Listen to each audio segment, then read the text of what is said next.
Et donc, on a demandé à Pierre, en marge de la rétrospective qui lui est consacrée, une carte blanche. Hein. Il y a 5 films que Pierre Richard a choisis, notamment Mon oncle. Il y a aussi Silent Movie de Mel Brooks, qui sont déjà passés. Il y aura Demain comme un avion de Bruno Podalides, qui sera également avec nous. Et puis, il y a aussi Belle de nuit de René Clair. Et puis, donc, ce film que vous allez voir, qui est très important pour Pierre Richard, et vous nous expliquez tout de suite pourquoi.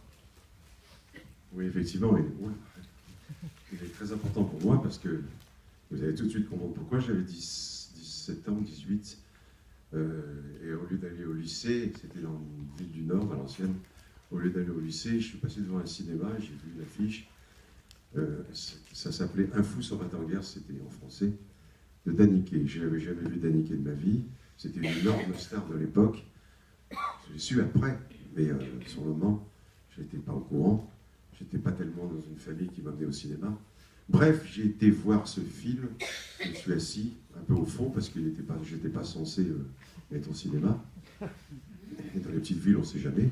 J'ai rencontré un ami qui dit tiens, j'ai vu votre petit-fils cet après-midi au cinéma. Enfin bref, j'étais donc planqué derrière le radiateur comme d'habitude. Et j'ai vu Daniquet, Un fou sans la guerre. Et j'ai eu ce qu'on pourrait appeler une illumination. Je me suis dit j'ai compris. C'est ça que je veux faire. C'est-à-dire que si vous m'aviez demandé avant d'entrer dans la salle qu'est-ce que j'avais l'intention de faire après mon bac, je n'avais aucune idée, mais vraiment pas le moindre le soupçon de ce que je souhaiterais faire. J'ai vu le film, j'ai vu Daniquet, j'ai dit j'ai compris, c'est ça que je veux faire. Évidemment, j'ai rien dit le soir, bien sûr, pour 2 raisons. La première, c'est que je n'étais pas censé être au cinéma. La deuxième, c'est que de toute façon, ma famille n'aurait pas du tout apprécié que je veuille être acteur. Bon, je le suis devenu. On peut dire que 30 ans plus tard, peut-être, je ne sais plus, j'étais à New York avec Yves Robert pour présenter Le Grand Blond, avec une chaussure noire, au cinéma Le Français. On avait une salle. Les films américains ont 25 salles à Paris, nous on en a une, mais c'est déjà bien. Mais on est resté des mois quand même. On est resté des mois. Et donc, je suis à la sortie du film, et plein de monde commençait à s'éperpiller sur le trottoir. Une dame est venue s'approcher de moi, me dit « Monsieur, j'ai adoré votre film, qu'est-ce que c'est plein de charme, c'est drôle et tout ça, les compliments. » Et puis elle s'en va, et elle se retourne et me dit « Et vous me faites tellement penser à mon père. » Et elle s'en va. Et je demande à Yannick Collard, qui était l'attaché de presse, qui est cette dame. Elle me dit « C'est la fille de Daniquet. » Et j'ai couru dans la foule pour lui dire « Madame, si j'avais...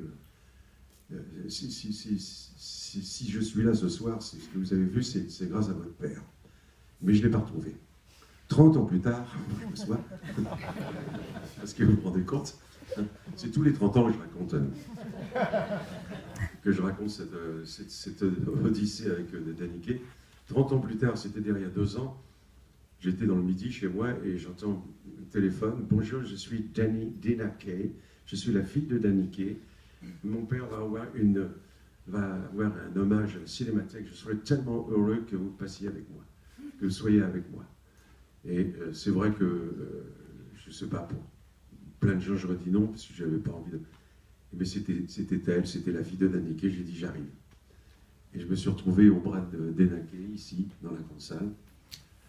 30 ans plus, non, c'est... Voilà, c'est l'histoire... entre 18 ans et maintenant, puisqu'il n'y a pas longtemps Daniquet. Je pensais même qu'elle aurait peut-être pu venir aujourd'hui, mais je crois qu'elle a été empêchée.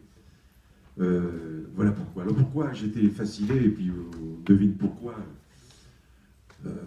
J'ai vu cet acteur grand, blond, qui chantait incroyablement, qui dansait, qui bougeait, qui était drôle, qui était touchant aussi.